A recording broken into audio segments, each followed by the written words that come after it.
মুসলমানরা বা মুসলমানদের ইমাম পরিষ্কার বলে দিয়েছেন যে আমরা গরু কুরবানি দেব না, গরু আমরা খাবো না।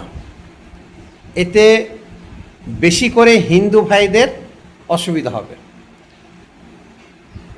মানে ঘুরিয়ে একটা পলিটিক্স খেলে দিল। হিন্দু হিন্দু তোমরা নিজেদের মধ্যে দাঙ্গা লাগাও, নিজেদের মধ্যে ঝগড়াঝাটি করো। এবং সবথেকে মজার ব্যাপার হলো দেন অ্যান্ড দেন পরের দিনই কিছু হিন্দু মহিলা তারা গরু পুষত বা পালতো একমাত্র কুরবানিতে, ঈদে বিক্রি করার জন্য। 25,000 টাকার গরু 1.5 লাখ 2 লাখ টাকায় বিক্রি করত। এমন এমন ষাঁড় বা বলদ দেখতে পেলাম যার বিক্রি মূল্য নাকি 10 থেকে 12 লক্ষ টাকা।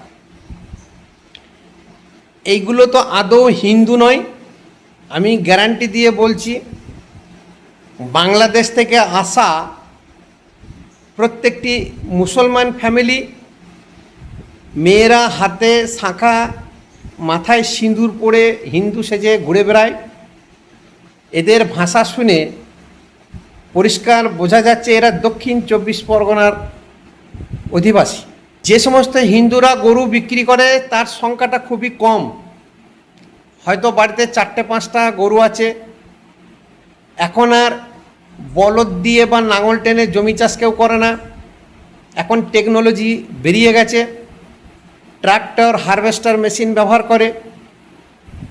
খুব কম সংখ্যক গ্রামে গরু পুষে 2-1টি গাই গরু ছাড়া। তো তাদের বিক্রি হলো না হলো কিছু যায় আসে না। বহু মানুষ তারা বলতে শুরু করেছে, সাপোর্ট করতে শুরু করেছে যে গরু কুরবানি এতদিন ধরে তো দিচ্ছিল, এখন হঠাৎ কি হলো, গোমাতা জেগে উঠল। যারা বলছে তাদের বাড়িতে যদি গরু থাকে, রাধা অষ্টমীতে গরুকে পুজো দেয়। এবং বহু জায়গায় এখনও নিয়ম আছে, যদিও সেই নিয়ম আধুনিককালে কলিযুগে কেউ ফলো করে না। পিতা মাতা মরে গেলে ব্রাহ্মণকে গোদান করা, গঙ্গাসাগর পাপ ধুয়ে দিতে যায়, পুণ্য করতে যায়, সেখানে গোদান করে। এই যে বকরি ঈদ, যে ঈদ আসছে 27 তারিখে না 28 তারিখে, এই বকরি ঈদে প্রচুর হিন্দুকে আমি জানি, ব্যক্তিগতভাবে প্রচুর জানি, মুসলমান বাড়িতে নিমন্ত্রিত থাকে। তারা কবজি ডুবিয়ে খাসির মাংস খেয়ে আসে। সেটা রেওয়াজি খাসি হতে পারে, সেটা চাল টানা খাসি, বড় খাসি হতে পারে, কিন্তু তারা খায়। আজকে মুসলমানরা গরু কুরবানি দেবে না, তাদের কোনো দুঃখ নাই, তারা কোনো বিরোধ করছে না, তাদের মনে কোনো অনুশোচনা নাই। যত অনুশোচনা হয়ে গেল এই ধরনের হিন্দুদের, কারণ তারা গোমাংস ভক্ষণ করতে পেল না। বিকাশ ভট্টাচার্য রাস্তায় দাঁড়িয়ে গোমাংস ভক্ষণ করে প্রতিবাদ করেছিল। সেলিম কিন্তু রাস্তায় দাঁড়িয়ে শুয়োরের মাংস খেয়ে কোনোদিন প্রতিবাদ করেনি। যে সমস্ত হিন্দুরা গরুর মাংস খেতে পেল না, এরকম বহু হিন্দু আছে লুকিয়ে চুরিয়ে গরুর মাংস খায়। আমি বহু আগে থেকে জানি, চিনি, বলি না। গরুর মাংস খায় এরকম বহু হিন্দু আছে, তাদের বুক মড়মড় করছে, তাদের বুকে মোচড় দিচ্ছে যে গরুর মাংস এই বছরে তারা খেতে পেল না।